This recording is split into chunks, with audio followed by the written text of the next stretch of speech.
The Nightmare Before Christmas was a Disney film released in 1993, directed by Tim Burton. The film followed Jack Skellington, the Pumpkin King of Halloween Town, who is ready for the Halloween celebration when one day he stumbles upon Christmas Town and is impressed with the holiday itself. Determined to bring Christmas to Halloween Town, Jack does what he can to give it the best celebration possible, until Oogie Boogie intervenes and threatens to destroy Christmas and take over all of the holidays for himself. This prompts Jack to take action to save all of the holidays, especially Christmas. The film had a unique style of gothic art and an impressive stop-motion animation for the time, which holds up pretty well today. It was met with critical and commercial success and is regarded as one of Tim Burton's greatest films in his career. Despite the popularity, no sequel has ever been made to the film, as Burton feels that the ideas that have approached him have not worked out. That's not to say that there wasn't a follow-up to the film in some form, which brings us to The Nightmare Before Christmas: Oogie's Revenge. Developed by Capcom and published by Buena Vista Games, Oogie's Revenge is an action-adventure game where you take on the role of Jack Skellington, fighting your way all around Halloween Town and into Christmas Town in an effort to thwart Oogie Boogie once again. The story follows Jack returning to Halloween Town after being away for a certain period of time to find his home taken over by Oogie Boogie to exact revenge. Not only this, but Oogie has stolen the doors for all of the holidays, captured the holiday leaders, and claimed himself as the king of all 7 holidays.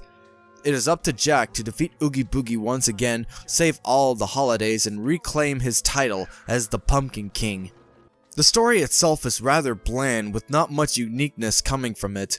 In fact, it feels more like a retelling of the film, which isn't bad for those that haven't seen it, but it just really wears on you after a while. It might have been better if Capcom opted to create something original rather than rehashing from their source material. The gameplay does make up for the story to some degree. One of these forgivings are the graphics. Visually, the game looks impressive. The recreation of the environment of the film translates really well in this adaptation.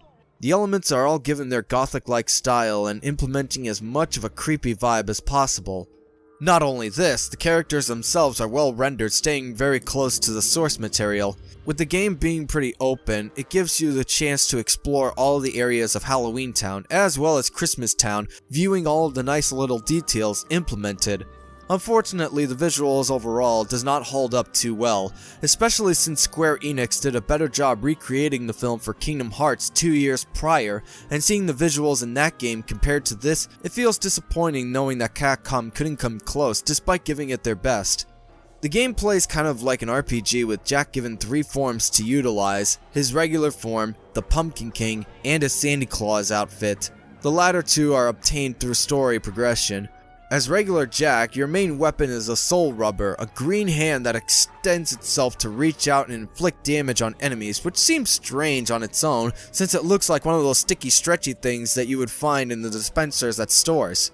It can also be used for navigation and interacting with environment objects such as swinging and pulling things. As a Pumpkin King, Jack has the ability to breathe fire as well as igniting a firebomb. These abilities are useful for certain enemies as well as opening up pathways and solving puzzles. However, the amount of fire is limited depending on the level you're at. The higher the level, the more fire you can spew. Finally, there's a Santa Claus outfit, and believe it or not, there's only one ability for it, which is tossing presents at enemies to stun, daze, or freeze them. This ability is pretty much used for enemies hiding in objects to scare you, or remove coated armors from tougher enemies to reduce them to their regular forms. The attacks together feels underwhelming. There could have been more room for additional skills. Sure, you can level up these abilities, but the upgrades only provide at least 2 other side attacks, which only has you switching the type of methods used for that attack. The only other ability you have is taunting, which is used to intimidate enemies to attack. Speaking of leveling up, instead of gaining experience from killing enemies like in regular RPGs, you're reduced to buying them. Sure, other RPGs had you buying additional equipments and skills, but they pretty much had you kill enemies to gain experience. In this game, the only way to level up is to collect pumpkin tokens and buy the upgrades at the shop, and the price for some of those upgrades can get pretty ridiculous. The attacks themselves don't perform bad, but they could have been better had there been a lock-on feature to use free willingly. This means that you'll be automatically lock on to enemies or objects that you weren't aiming for, and this can leave you vulnerable to attack from enemies close by. A bigger annoyance comes with the weird hit detection. There will be times when you attack, some of your blows won't make contact even though they appear to do so. This will prove to be frustrating for tougher fights that you feel desperate to complete and flee. This isn't just limited to the fights, as the strange detection can happen with environment hazards, affecting your navigation. There's also a bit of wonky collision detection when you're walking or jumping on platforms that seem to be solid, but you fall right through, which can prove to be fatal depending on the environment you're in. Much of this can be blamed on the camera, which more often than not proves to be your worst enemy. Unfortunately, Capcom went with the classic Resident Evil fixed camera angles. This means you're given no control of the camera, and whatever you see is what the camera gives you. This proves to be annoying for a lot of reasons, especially when there are enemies in an area that are out of the camera's sight, or when they're far out of your attack reach despite actions showing you making contact. Although this game feels like Devil May Cry, it actually feels more like God of War given the attack elements in the game. You can rack up on combo points as part of your final result for each chapter, as with each combo threshold. The rating system seems very stingy, forcing you to meet certain numbers for a particular rank as opposed to a general range. If you're looking to fully complete this game, expect to repeat all of the chapters. The high ranks can unlock trophies as well as music tracks and concept art, both of which do not require high ranks, you just have to complete them. The game has 24 chapters plus 2 secret chapters with tons of enemies to kill as well as hidden areas to discover for extra goodies and sometimes key items. It's a good amount for replay value, but it all depends on how you can control the experience, which brings us to the controls for the game. While they're not terrible, Capcom should have added more stability. The action buttons perform well, although there is a bit of input lag at times, especially in intense fights. One thing that's really beneficial is that you have 2 separate buttons to switch into different forms of Jack on the fly, as opposed to going into your menu and choosing your form, since the menu navigation is ridiculously slow. You can also use the D-pad to taunt enemies into attacking you, as well as the spin jump you can perform in combination with the jump button and analog stick. Sadly, that's where the positives with the controls tend to end. Moving on to a more serious issue is the analog stick itself. For a 3D action-adventure game, I was expecting pressure-sensitive analog controls much like in Extermination. Unfortunately, Oogie's Revenge does not have that.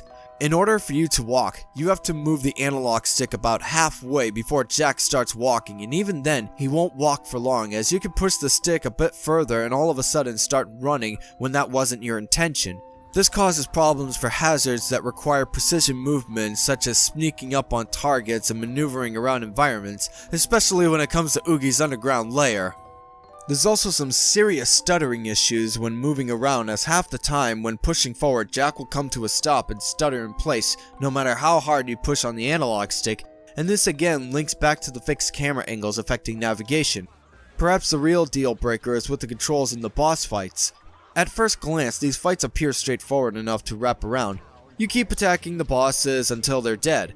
However, with every boss fight, you collect music notes which increases your meter until you enter a music number in a style of Dance Dance Revolution. The objective is to nail pretty much every button that comes around into the cursor. The more notes you hit, the heavier the damage. The problem with this is the numbers themselves. The cursor they implemented for these segments is very broken. The calibration is inaccurate, with the buttons often not registering with the cursor despite keeping a good rhythm. If you miss a handful of notes, the number will abruptly end with you having to do it again. While this is optional, there are fights that you cannot win unless you enter these numbers. My breaking point came with the final fight with Oogie Boogie. Instead of being an epic traditional final fight, the only way to finish him off is with a music number. These notes, along with several other fights, can appear really fast with you forgetting the mapping of the buttons. Failing this number results in an instant death. There's nothing wrong with spicing up a fight with something different, but why waste the effort implementing these ideas if they're not executed flawlessly? Instead of being an exciting fight, these numbers just create frustration. While on the topic of numbers, the sound and music are really good. The score captures the original mood of the film and reusing some well-known songs for all the fights you engage. This could be a problem as the game plays the same song for every fight depending where you are in the game, which can become tiresome after a while. The voice cast does pretty well for the characters, even if it's not the complete original cast. The sound effects also works well with the environment of all the locations of the game, again projecting the feel of the film. The Nightmare Before Christmas Oogie's Revenge is pretty difficult to recommend. On one hand, the game visually and in spirit does work well, staying as true as possible to its original source material, and the fact that the development team consulted with Tim Burton himself many times during its creation really speaks a remarkable tone. For the rest of the game, while not terrible, doesn't function really well as an action-adventure RPG, especially with the unoriginal storyline you're given to follow. This is pretty similar with the case of Star Wars The Force Awakens. Just because something contains tons of elements from films that fans love doesn't mean that the rest will take care of itself, putting little to no effort to deliver something completely different, and sadly, that's where this game falls. If you love the film, you might appreciate the game for what it is, but for everyone else, you're not missing out on much. So once again, thank you all for watching, and until next time, take care.